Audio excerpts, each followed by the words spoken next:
வரலட்சுமி விரதம். ஆவணி மாத பௌர்ணமிக்கு முன்வரும் வெள்ளியன்று மணமான பெண்கள் இருக்கும் விரதம் வரலட்சுமி விரதம். இந்நாளில் மாக்கோலமிட்டு மகாலட்சுமியை மலர்களால் அலங்கரித்து வழிபடுவது சிறப்பு. இதனால் மஞ்சள் குங்குமத்துடன் வாழும் பாக்கியம் கிடைக்கும். 9 முடிச்சு அஷ்டலட்சுமிகளுடன் வரலட்சுமியையும் சேர்த்து 9 லட்சுமிகள் இருக்கிறார்கள். எனவே 9 நூல் இலைகளாலான 9 முடிச்சு இடப்பட்ட நோன்பு கயிறை பூஜையில் வைத்து கட்டுகின்றனர். மாதுளை பிரசாதம். பெருமாள் பக்தனான மன்னர் பத்மாட்சன் காட்டிற்கு சென்று தவத்தில் ஈடுபட்டார். காட்சியளித்த பெருமாள் விரும்பும் வரம் தருவதாக தெரிவித்தார். எனக்கு மகாலட்சுமியே மகளாக பிறக்க வேண்டும் என கேட்டார் மன்னர். பத்மாட்சனிடம் ஒரு மாதுளம் பழத்தை கொடுத்த பெருமாள், உன் விருப்பம் விரைவில் நிறைவேறும் என அருள் புரிந்தார். மன்னர் பெற்ற அந்த பழம் பெரியதாக வளர்ந்தது. வியப்படைந்த மன்னர் அதை பிளந்த போது அதில் ஒரு புறம் மாதுளை முத்துக்களும் மறுபுறம் பேரழகு மிக்க பெண் குழந்தையும் இருப்பதை கண்டார். தாமரை மலர் போல சிரித்த முகத்துடன் காட்சியளித்த குழந்தைக்கு பத்மை என பெயரிட்டார். இதன் அடிப்படையில் மகாலட்சுமிக்கு பிடித்தமான மாதுளையை பிரசாதமாக படைத்து வழிபடுவர். கதை கேட்போமா? பத்ரசிவன் என்ற மன்னரின் மனைவி கரசந்திரிகா. இவர்களுக்கு சியாமபாலா என்னும் மகள் இருந்தாள். அவளை திருமணம் செய்து கொடுத்த பின் தனக்கு ஒரு மகன் இருந்தால் அரண்மனையிலேயே இருப்பானே என கரசந்திரிகா கவலைப்பட்டாள். அவளிடம் ஒரு வயதான சுமங்கலி வடிவில் தோன்றிய மகாலட்சுமி, வரலட்சுமி விரதம் இருந்தால் குழந்தை வரம் கிடைக்கும் என தெரிவித்தாள். ஆனால் அவள் எனக்கு புத்தி சொல்ல நீ யார் என அலட்சியம் செய்தாள். உடனே அவளின் மகளான சியாமபாலா வீட்டுக்கு சென்று நடந்ததை மகாலட்சுமி தெரிவித்தாள். தன் தாய்க்காக மன்னிப்பு கேட்டதோடு விரதமும் மேற்கொண்டாள் சியாமபாலா.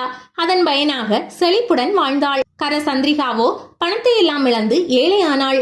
இந்நிலையில் சியாமபாலா ஒரு குடம் நிறைய பொற்காசுகளை தாய் வீட்டுக்கு அனுப்பினாள். அக்குடத்தின் மீது கரசந்திரிகா கையை வைத்ததும் பொற்காசுகள் கரியாக மாறின. பிறகு சியாமபாலாவின் மூலம் கரசந்திரிகா விரத மகிமையை அறிந்து பலனடைந்தாள். வரலட்சுமி விரதத்தன்று இந்த கதையை வீட்டிற்கு வரும் சுமங்கலிகளிடம் சொன்னாலும் கேட்டாலும் நன்மை உண்டாகும். மந்திர கயிறு. வரலட்சுமி விரத பூஜையின் முடிவில் மூத்த சுமங்கலிகள் மற்ற பெண்களின் வலது கையில் மஞ்சள் கயிறு கட்டிவிட வேண்டும்.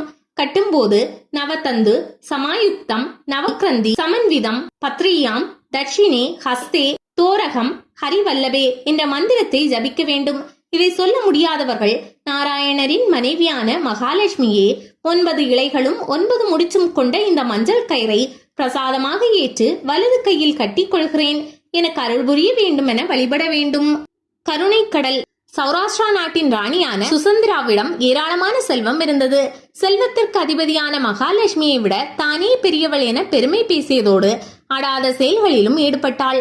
அவளது ஆணவத்தை போக்க விரும்பிய மகாலட்சுமி அவளை ஏழையாக்கினாள். சுசந்திராவின் மகளான சாருமதி தன் தாயை கண்டு வருந்தினாள். மகாலட்சுமி தாயாரிடம் மன்னிப்பு கேட்டதோடு வரலட்சுமி விரதம் இருந்தாள். மகளை கண்ட சுசந்திராவும் விரதத்தில் பங்கேற்றாள்.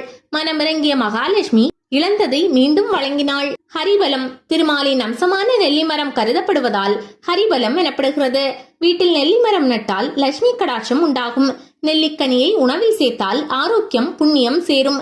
நெல்லிமர நிழலில் அன்னதானம் செய்தால் பன்மடங்கு புண்ணியம் சேரும். ஏகாதசி என்று விரதம் இருக்கும் திருமால் பக்தர்கள் மறுநாளான துவாதசி என்று நெல்லிக்காயை உணவில் சேர்க்கின்றனர்.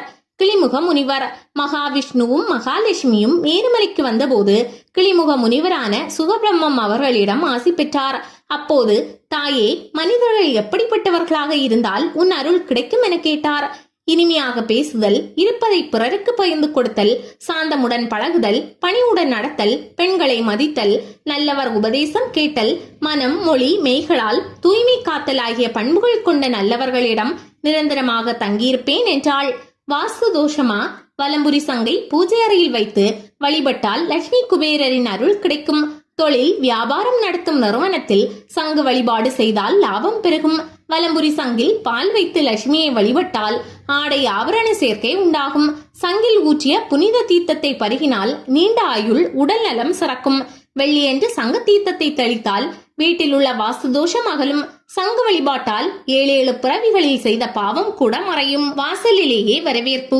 வரலட்சுமி விரதத்தன்று வீட்டு வாசலை நிலைப்படிக்கு கற்பூரம் காட்டி மகாலட்சுமி தாயே, எங்கள் இல்லத்துக்கு வருக என வரவேற்க வேண்டும். வீட்டுக்குள் வந்த மகாலட்சுமி கலசத்தில் எழுந்தருள்வதாக ஐதீகம். முதலில் விநாயகரையும் பின்னர் சுமங்கலி பாக்கியம் நிலைக்க வரலட்சுமியையும் வழிபட வேண்டும். நைவேத்தியம்.